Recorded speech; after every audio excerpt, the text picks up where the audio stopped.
We finally got the long-awaited backstory of Minato Namikaze. Throughout the show, one of the biggest mysteries was the past of Minato Namikaze. Even though he is one of, if not the most popular characters in the series, his backstory was shredded into mystery, and after almost 20 years, we finally learned it. The one-shot starts very interestingly. In the very first panel, we can see Minato, Jiraiya, and other members of Team 6 get confronted by Han and Roshi. They are totally overpowered and it seems are unmatched by the joint power of two tailed beasts. Just before the two Jinchurikis were hitting them with their tailed beast bombs, Minato managed to teleport their squad into a safe location. It seems that was the first time he saw a tailed beast, at least in action, since he was very amazed by their powers. This clash is very interesting. Based on the team's clothing, it seems the confrontation took place in the Second Shinobi World War, since when we see Jiraiya, Tsunade, and Orochimaru in their flashback, which showed their confrontation against Hanzo and Ame orphans, they were wearing exactly the same kind of clothing as Jiraiya is wearing in this battle. In the Third Great Ninja World War, Hidden Leaf ninjas, including Minato, were wearing the usual Konoha war jackets as we see in the series. So if we take all of that into consideration, it seems the battle between Team 6 and the Jinchurikis took place in the Second Shinobi World War. A lot of people were somewhat confused as to how Han and Roshi were able to control their tail beasts and accused Kishimoto of making a plot hole, but this isn't a plot hole at all.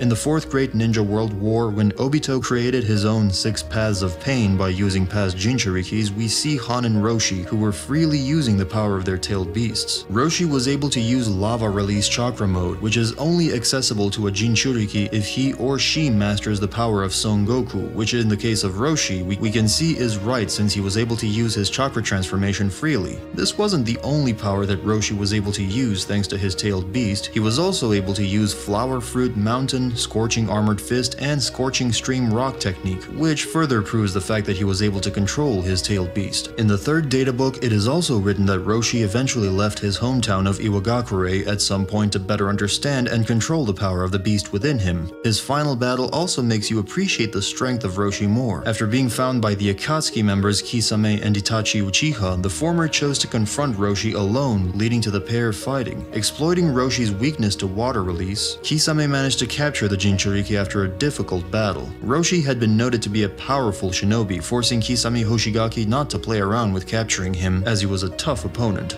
Most likely the main reason why he lost to Kisame was because of his weakness to water release, and even despite that, he gave the monster of the hidden mist a hard time. We can say a similar thing to Han. Just like his fellow Jinchuriki, he was able to master the power and abilities of his tailed beast. In the third Naruto data book, it is written that he became known worldwide for his prowess with steam ninjutsu, which would only be possible if he had mastered the power of his tailed beast. It seems just like the hidden lightning, the hidden stone has done a pretty good job when it comes to making good Jinchurikis. So far, every single Jinchuriki from those villages is known to be able to control their tailed beast. It also seems that Konoha and Iwagakure have been having some kind of grudge for a long time, since they have had several major battles in the Great Ninja Wars. The first one known to be this clash, and another one during the Third Great Ninja World War when the Battle of Kanabi Bridge arose. During that war, this bridge was a vital pathway to Iwagakure's line of supply. Team Minato, led by newly promoted Jonin Kakashi Hatake, were given the mission of destroying it. They eventually succeeded with the aid of the team's official leader, Minato Namikaze. However, one of the team's members, Obito Uchiha, was incapacitated and was thought to have been dead prior to the destruction of the bridge. Despite his apparent death, the bridge was nonetheless destroyed, turning the tide of the war in Konoha's favor despite their massive shortage in manpower. It seems Jiraiya had seen tailed beast bombs before this clash, since he instantly recognized them and knew how destructive their powers really are. I really wonder when Jiraiya encountered a tailed beast, since it seems this was before he left the Hidden Leaf, considering he's wearing a traditional Konoha headband instead of his usual one, which was saying oil, which makes me think that he encountered another tailed beast in action while he was on the mission with his teammates, Orochimaru and Tsunade. On Jiraiya's back, we can see his toad scroll, which makes me wonder if he could summon Gamabunta or not. Considering how the battle has escalated and how his team was pushed to their absolute limits, it would be very weird if he didn't use his strongest asset, Gamabunta. Another thing I wonder about is Minato and Jiraiya's Sage modes. We know that Minato is a perfect Sage mode user, and while his teacher is not, he is still a beast when it comes to that mode. He goes into a whole nother level after entering Sage mode and was even rivaling the 6 Paths of Pain, who are arguably the strongest members of Akatsuki. However, you could argue that Minato and Jiraiya hadn't learned their Sage modes yet, which would be completely understandable. Another interesting thing that was revealed in this panel is that we finally learned something about Minato's teammates. We learned that the number of Team Jiraiya is Team 6, and the name of one of the teammates is Dekai. However, the name of the third member of Team Jiraiya still remains a mystery. I don't know if any of you noticed, but in Naruto chapter 498, pages 11 and 13, in a flashback that Kushina Uzumaki had, Minato's black-haired teammate can be seen sitting behind him at the academy. Dekai also has a very interesting appearance. I don't think we've seen any character who is native to the Hidden Leaf who has dark skin like him. Dark skin and white hair is very common for the Hidden Lightning Village. If we look at him, he looks almost identical to Omni and Darui, which makes me think that for some reason his parents migrated from the Hidden Lightning to the Hidden Leaf. For some reason, for a long time, a lot of people were 100% sure that the unknown members of Team Jiraiya were Ichiraku Teuchi and Mikoto Uchiha. While it did not really make a lot of sense, people were still sure of that theory being true, which in the end became one of the biggest hoaxes of the Naruto community, and I'm very happy that it finally got confirmed that these two are completely unique characters. Speaking of Mikoto, I am somewhat disappointed and surprised that Fugaku did not make a single appearance in this chapter, not even a cameo, while in the Itachi novels he was said to be somewhat of a rival to Minato Namikaze when it came to recognition in the Great Ninja World Wars and the Hokage position. In this scene we can also see how effectively Minato uses his Flying Thunder God. He saved his teammates while being centimeters away from Tailed Beast bombs. I was wondering if we would learn something about Minato and the Flying Thunder God, but for some reason Kishimoto decided not to show us how he actually learned his arguably most recognizable and popular technique. Personally, I would love to see that, and I don't know if you knew, but Minato actually learned the Flying Thunder God from Hiruzen Sarutobi. We already know that Naruto data books are a valuable source of information for a lot of things, especially about certain traditions and backgrounds which were not explained in the manga.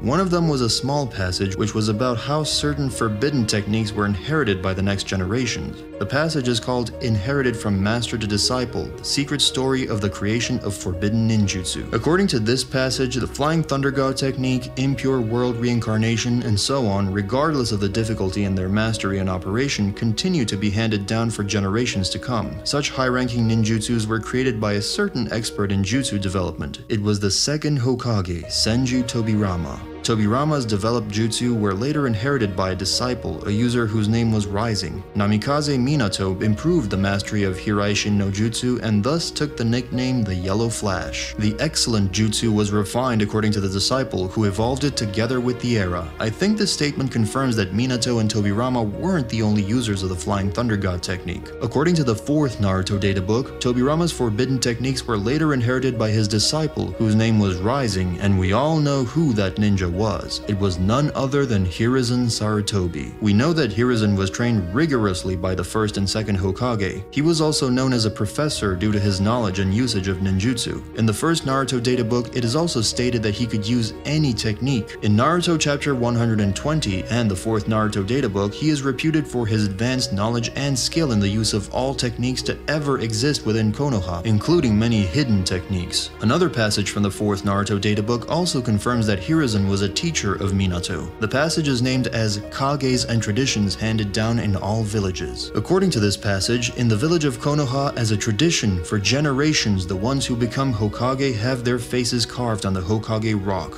The stone faces of the successive generations are the symbol of the harmony and the public peace of the village of the Hidden Leaf, and they are the objects of the villagers' esteem. The 1st and 2nd were full brothers, and Tsunade, the 5th, is the 1st's granddaughter. Moreover, the 3rd with the 1st and 2nd, and the 4th with the 3rd had a teacher-student relationship. So due to all of that, I think it is quite clear that Hiruzen was also a user of Flying Thunder God, and he was the one who taught Minato the technique that would later earn him the nickname of Yellow Flash. I think Hiruzen was teaching Minato from a young age, since he was always looking for a prodigy who would change the world. For example, when he was Orochimaru's teacher, he saw a hope. He thought that Orochimaru was the one who would change the world for the better, because of the fact that he was born with a superhuman talent, and although he saw that there was a malice in his heart, he decided to support him unconditionally because his desire to improve the ninja world was great. So when Minato showed up, Jiraiya must have told Hiruzen about him and how he could be the boy of prophecy, how he was very talented, was super smart, and how big of a will of fire he had. I think this would make Hiruzen excited and he approached Minato very soon. Beside that, Minato as a kid was gaining fame in the village. For example, he got the highest score in the entire history of the first stage of the Chunin exams, prevented Jonin from the Cloud Village from taking Kushina Uzumaki, who was the Jinchuriki of the Kyuubi, and many other things. And in such a way, we could say that Hiruzen approached Minato very early and prepared him to be his successor. Personally, I would love to see Hiruzen being included in this one-shot and would appreciate to see how he was teaching Minato his most significant technique. Anyway, I guess this is all for today. I don't believe that I've made a full video only about the first 3 pages of this one-shot. I've been enjoying reading it a lot and have several other videos planned, so stay tuned for them. What do you think about the fight between Team 6 and Iwa Jinchurikis? Let me know in the comments, like this video, and subscribe to this channel for more. Astrojack out.